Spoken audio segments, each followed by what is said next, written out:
Pak Menteri beserta seluruh jajaran.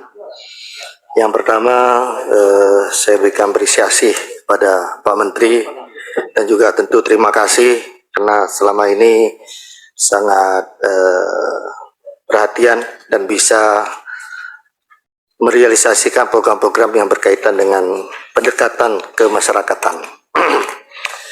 Yang pertama berkaitan dengan ini, tentunya saya tadi sudah melihat tayangan, ada beberapa yang sudah menjadi perhatian. Tentu juga saya sampaikan terima kasih yang selama ini selalu saya aspirasikan, selalu sampaikan berkaitan dengan penataan ke pemakaman Kesultanan Pontianak, dan tampaknya sudah tampak.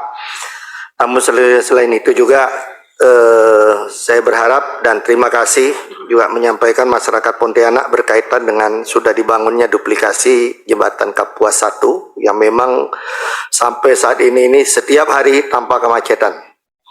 Tapi dengan adanya ini mudah-mudahan ini kalau saya lihat progresnya cukup mengembirakan. Mudah-mudahan di awal 2024 sudah bisa selesai. Namun Pak Menteri yang juga harus menjadi perhatian jembatan Sungai Sambas besar. Saya beberapa waktu yang lalu juga saya sudah sampaikan ke Pak Dirjen, ya memang perlu didorong itu. Tapi tidak tahu ya, karena kayaknya memang sangat lamban progresnya dibandingkan jembatan Kapuas 1 itu, jembatan Sambas itu sangat jauh ketinggalnya Pak, dibandingkan karena dia kan sudah cukup lebih dulu untuk dikerjakan itu. Kemudian tadi juga disinggung, mungkin ini juga perlu saya karena ada beberapa juga bupati Pak berkaitan dengan impres. Ya nampaknya ada beberapa daerah yang sampai saat ini belum dikucurkan impresnya itu. Ya, jadi kemarin juga keluhan Kabupaten Sambas karena itu daerah perbatasan, sampai saat ini juga belum mendapatkan kucuran impres itu gitu. Tadi saya juga sudah sampaikan ke Pak Menteri supaya yang kegiatan ini bisa juga dirasakan secara merata di antara kabupaten. Kebetulan ini juga di dapil saya Pak, saya sampaikan.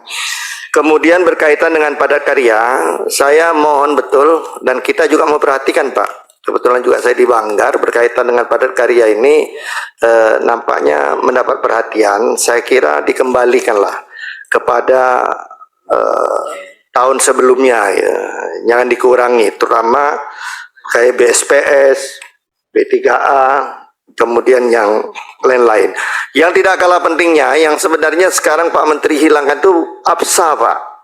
APSA itu kemarin saja kebetulan musim kemarau, kalau di sana itu kemarau sulit air itu.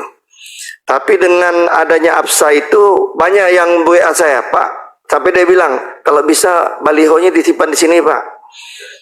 Iya, karena masyarakat ya ada paling tidak bisa ini, karena begini di Kalimantan Barat itu tidak tahu yang lainnya, tapi saya kira sama saja. Beberapa daerah pesisir itu sulit Pak untuk pakai bor, sumur bor itu tidak bisa. Mohon kalau untuk ini untuk dilanjutkan Pak, karena permintaannya cukup banyak kaitan dengan ini. Saya sangat berharap terhadap ini. Kemudian juga tadi sudah disampaikan, saya kira OP cukup membantu terutama bidang irigasi. Saya kira kemarin yang tidak bisa kita tangani lewat OP Pak, juga kemarin Bapak sudah bantu di Rasau dan Kakap itu akhirnya bisa tertangani itu. Jadi inilah beberapa hal, kemudian saya sudah sampaikan lewat catatan, saya kira tidak perlu. Tentu saya berharap air bersih di Kuburaya itu Pak, mohon untuk diperhatikan. Karena kami baru tetangga Kabupaten Pontianak, tetangga kota Kalbar, tetangga Pontianak hanya baru 10% yang kita rasakan dari masyarakatnya. Itu pun di pinggiran kota, tetangga kota. Jadi saya mohon perhatian untuk itu. Saya kira terima kasih Pak Menteri atas perhatian. Sekian, Assalamualaikum warahmatullahi wabarakatuh.